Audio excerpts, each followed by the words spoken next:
మనకు కొండంత అండగా నిలిచేవాడు. మనసులో తలచిన వెంటనే గుండెల నిండా ధైర్యాన్ని నింపగలిగే మహాయోధుడు, అభయహస్తంతో ఎల్లవేళలా మనల్ని కాపాడే ఆ పవనపుత్రుడి ఇప్పుడు మనసారా స్థితించుకుంది. శ్రీ పంచముఖ ఆంజనేయ స్వామిగా అవతారమెత్తిన కథ దృశ్య రూపంలో తిలకిద్దాం రండి. ప్రసన్నాంజనేయం ప్రభాదిత్యకాయం ప్రకీర్తిప్రదాయం భజే వాయుపుత్రం భజే బాలగాత్రం భజేహం పవిత్రం భజే సూర్యమిత్రం భజే రుద్రరూపం భజే బ్రహ్మదేశం. అది రామాయణ మహాయుద్ధం భీకరంగా సాగుతున్న తరుణం.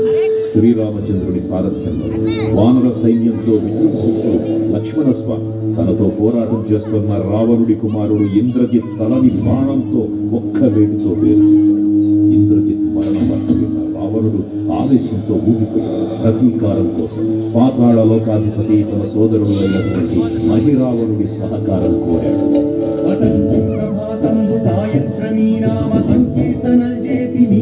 వర్ణించి నీ మీద నేదండ కంచేయ నీ మూర్తి గావించి నీ సుందరం పెంచి నీ రాధదాసుండనై రామభక్తుండనై నిన్నులే గొల్చెదను. నీ కటాక్షంబునం చూచితే వేడుకల్ చేసితే నామురాలించితే నన్ను రక్షించితే. తంత్ర విద్యలో ఆరితేరిన మహిరావణుడి దాడి గురించి విభీషణుడి ద్వారా ముందుగా తెలుసుకున్న హనుమంతుల వారు తన ప్రభువుల విశ్రాంతి మందిరానికి కాపలా ఉన్నాయి. ఆ దుష్టుడు లోపలికి ప్రవేశించడానికి పలు ప్రయత్నాలు చేసి చివరికి మాయోపాయంతో విభీషణుడి రూపం ధరించి మందిరంలోకి ప్రవేశిస్తాడు. నిద్రిస్తున్న రామలక్ష్మణులను అపహరించి పాతాళ లోకానికి తీసుకుని అంజనాదేవి గర్భాన్వయాదేవ నిన్నెచ్చలేనంత వాడన్ దయాశాలివై చూచియుం దాసవై దూచియుం దక్కదన్నిల్చియుం తొల్లి సుగ్రీవకుం మంత్రివై స్వామి కార్యార్థమై ఏగి శ్రీరామ సౌమిత్రులం చూచి వాక్యం విచారించి సర్వేపు పూజించి యత్నాంటూ గావించి వాలిని పంపించి కాకుత్సతిలకుం కృపాదృష్టి వీక్షించి దుష్యంత చేతించి శ్రీరామ కార్యార్థమై లంకకే తెంచియుం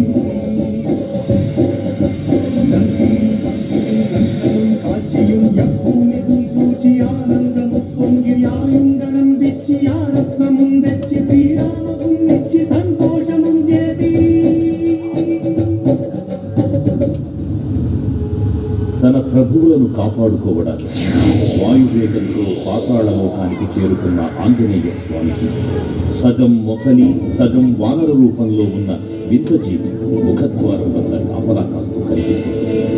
ఆ జీవి మకరధ్వజుడు అనే తన మహాసముద్రాన్ని దాటుతుండగా నీటిలో పడ్డ తన పేదవిడు ఒక మొసలి గ్రహించడం వల్ల జన్మించాడని తెలుసుకొని ఆశ్చర్యపోతారు హనుమంతుల వారు. తన పుత్రుడిని యుద్ధంలో ఓడించి పాతాళ లోకంలోకి ప్రవేశిస్తాడు.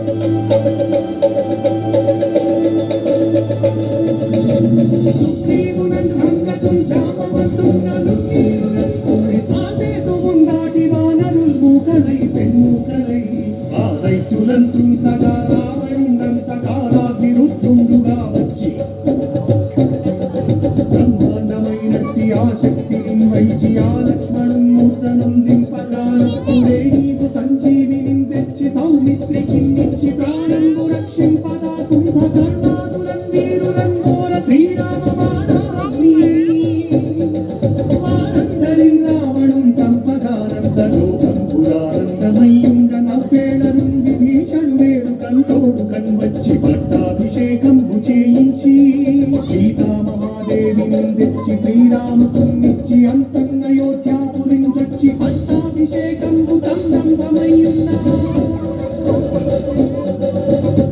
పాతాళ లోకంలో అడుగుపెట్టిన పవనపుత్రుడు మహిరావణ మరియు అహిరావణ సోదరులతో భీకరపోరు. 5 దిక్కులలో ఉన్న 5 దీపాలను ఒకేసారి ఆర్పడం ద్వారా మాత్రమే వారి మరణం సంభవిస్తుందని చెప్పారు. అప్పుడు మహాబలి 5 ముఖాల ధారణ చేసి పంచముఖ ఆంజనేయునిగా అవతరించి ఏకకాలంలో 5 దీపాలను ఆర్పివేసి ఆ దుష్ట సోదరులను తుదముట్టిస్తాను. నీ కన్న నాకెవ్వరు కూర్మిలేరచ్చు మంచి శ్రీరామ భక్త ప్రశస్తంబుగా నిన్ను సేవించి నీ కీర్తనలు చేసిన పాపములు కాయునే భాగ్యములు కలుగునే సామ్రాజ్యములు కలుగు సంపత్తులు కలుగులో వానరాకారయో భక్తాంగారయో పుణ్య సంచారయో వీరయో వీర నీవే సమస్తం విధానోద్యాధారక బ్రహ్మమంత్రంబు పఠించు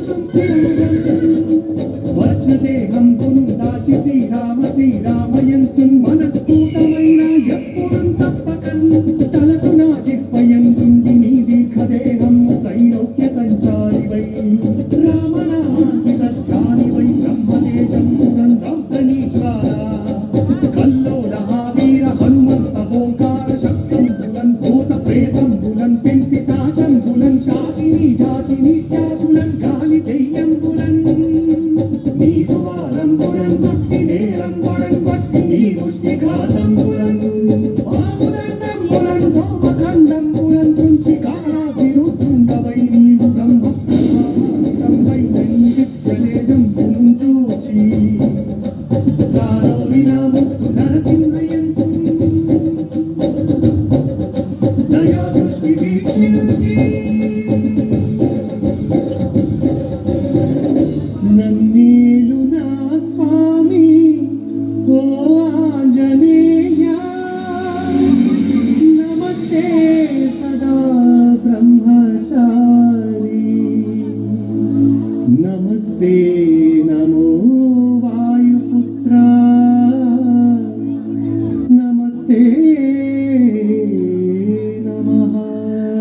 తూర్పు దిక్కున చూసే శ్రీ హనుమాన్ ముఖం సర్వ పాపాలను హరించేదిగా, దక్షిణ దిక్కున చూసే శ్రీ నరసింహుని ముఖం శత్రుభయాన్ని పోగొట్టి విజయం చేకూర్చేదిగా, పశ్చిమ దిక్కుని చూసే శ్రీ గరుడ ముఖం భూత ప్రేత తాంత్రిక భయాలను పోగొట్టేదిగా, ఉత్తర దిక్కు వైపు చూసే శ్రీ వరాహ ముఖం గ్రహదోషాలను చేసి అష్టైశ్వర్యాలను అందించేదిగా, ఆకాశం వైపు చూసే శ్రీ హయగ్రీవ ముఖం విజ్ఞానాన్ని విజయాన్ని ఉత్తమ జీవిత భాగస్వామిని అందించేదిగా పురాణాలు చెబుతున్నాయి.